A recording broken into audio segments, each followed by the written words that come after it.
Olá, bem-vindos ao meu canal, eu sou a Cristiana e hoje eu vim falar um pouco sobre a analogia que existe entre circuito térmico e circuito elétrico. Para entender isso, a gente tem que partir de por que a gente poderia usar tal analogia. Então, a gente parte da equação da difusão de calor em coordenadas cartesianas primeiro. Então, a gente parte de um volume de controle infinitesimal e faz um balanço de energia para chegar nessa equação. É uma equação parece complexa, mas o princípio por trás dela é muito simples. Então, a energia que entra, menos a energia que sai, mais a energia gerada, é igual a taxa de variação de energia acumulada. Então, está aí no sistema de coordenadas cartesianas.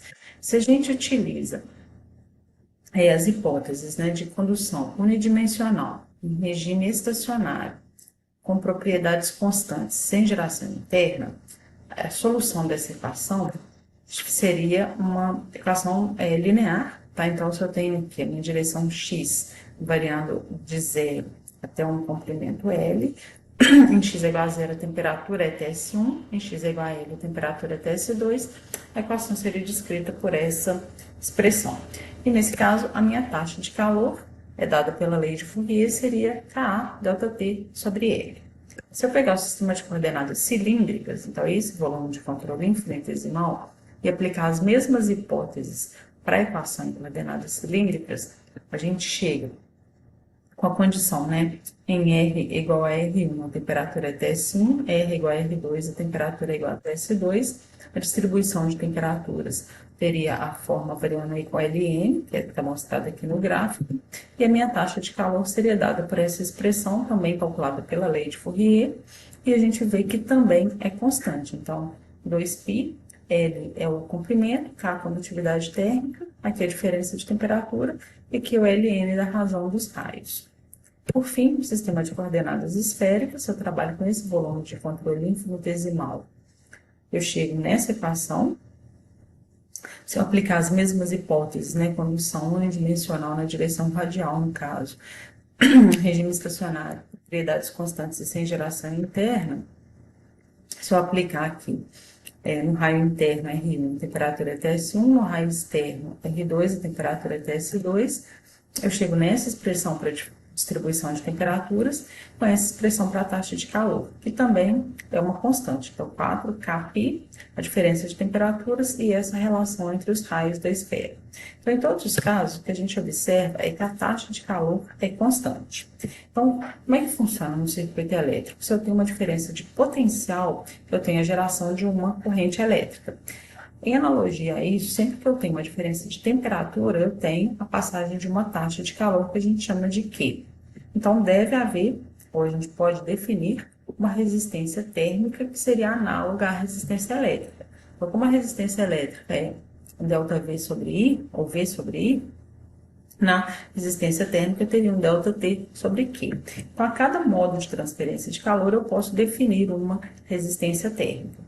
Então, a gente calculou a taxa de calor para os três sistemas de coordenadas, então, julgando aqui, a gente acha qual que seria essa resistência térmica.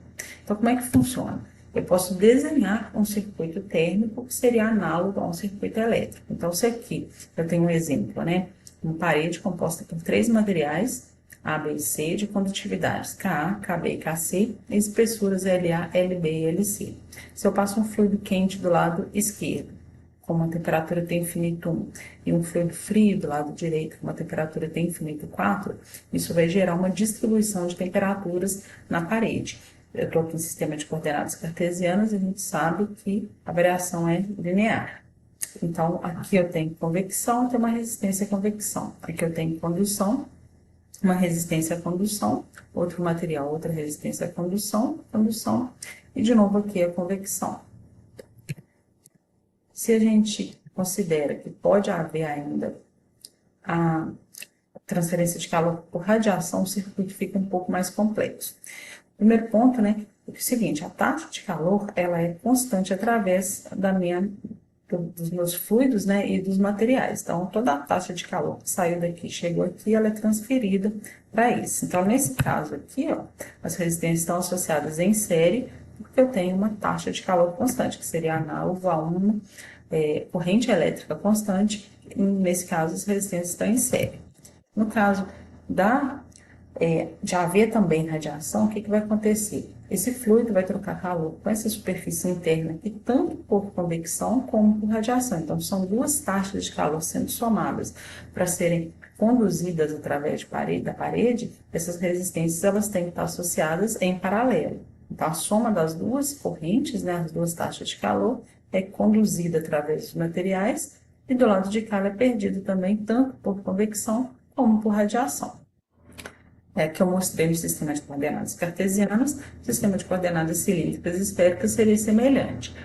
Bom, aqui está desenhado, né, um circuito circuito térmico, desculpa, para o sistema de coordenadas cilíndricas. O que muda em relação ao sistema de coordenadas cartesianas? No sistema de coordenadas cartesianas, quando a gente considera que a condução é unidimensional, a área de troca de calor ela é sempre constante, que seria a área perpendicular aqui à direção da transferência de calor.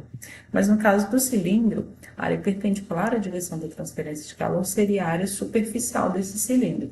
E aí, como o raio interno é diferente do raio externo, as áreas vão ser diferentes. Então, quando a gente fala, né, que a resistência térmica à convecção é 1 sobre HA, essa área, né, seria, no caso aqui, estou com tem infinito 1 para TS1, é essa resistência à convecção. Então, o raio é o raio interno, porque a área de troca de calor é a área interna. E aí, daqui para cá é a condução, que é a expressão que a gente viu, e de TS2 para T infinito 2 é a resistência à convecção com a área externa, que é com R2. Eu espero que tenha ficado claro. Obrigada pela atenção.